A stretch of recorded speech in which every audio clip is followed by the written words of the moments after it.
Halo semua, perkenalkan nama saya Dr. J. Saya akan menjelaskan tentang herpes simplex. Yuk kita sama-sama belajar. Herpes simplex adalah penyakit kulit yang disebabkan oleh infeksi virus herpes simplex. Ada dua jenis, yaitu tipe 1 dan tipe 2. Virus herpes termasuk dalam kelompok herpes virus alpha, dan virus ini memiliki pembungkusnya loh. Penyakit ini paling sering terjadi melalui hubungan seksual dengan penderita. Setelah kontak langsung dengan penderita, virus mengalami pembelahan di dalam tubuh yang kemudian akan menimbulkan gejala-gejala. Di dunia, tipe 1 atau tipe 2 bahkan keduanya bisa ditemukan. Herpes tipe 2 lebih sering terjadi pada wanita. Faktor yang beresiko pertama infeksi, radang otak, ras, jenis kelamin, dan usia. Gejala umum yang ditemukan pada pasien adalah demam, lelah tanpa alasan, pembesaran benjolan, luka di wajah atau kelamin. Lokasi luka herpes tipe 1, pinggang ke atas mulut dan hidung. Tanda dan gejalanya adalah demam, gusi bengkak dan merah, luka di bibir dalam dan luar, dan sensasi terbakar.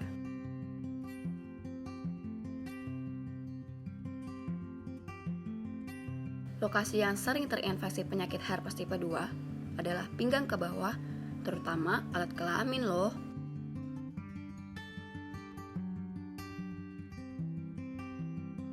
Apa saja tanda dan gejalanya? Demam, muncul luka di daerah kelamin dan sekitarnya, dan timbul rasa gatal, nyeri, dan terbakar di daerah luka.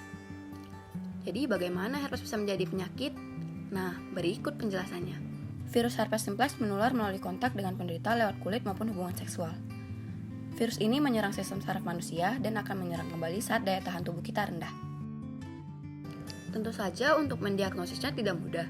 Jadi, apa saja ya yang bisa kita lakukan untuk mendiagnosis penyakit ini?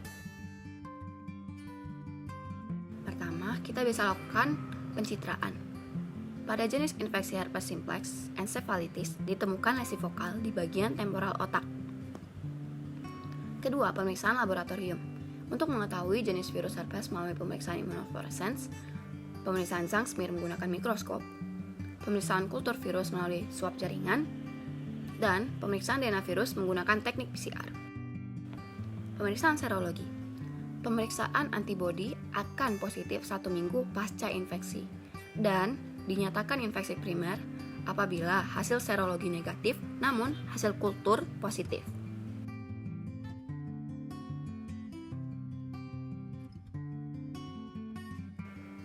Tata laksananya tentu saja butuh perawatan medis. Khusus balita dan ibu hamil dihimbau konsultasi ke dokter untuk melihat perkembangan janin. Kemudian obat-obatan, pasien akan diberikan obat antivirus. Serta penanganan sesuai gejala yang muncul seperti pemberian paracetamol jika demam dan membersihkan luka untuk mencegah infeksi.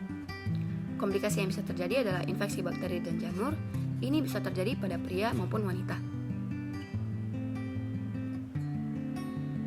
Infeksi mata sering terjadi pada anak-anak dan umumnya disebabkan oleh HSV tipe 1. Infeksi kulit kemerahan, gatal, dan pecah-pecah. Infeksi saluran nafas yang biasanya terjadi pada orang-orang dengan sistem imun yang lemah.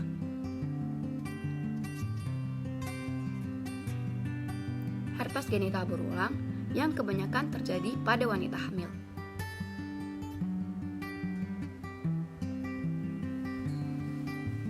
Infeksi HSV pada bayi umumnya karena bayi terkena cairan dari kelamin yang terinfeksi, dan 50% ini merupakan penularan dari ibu ke anak.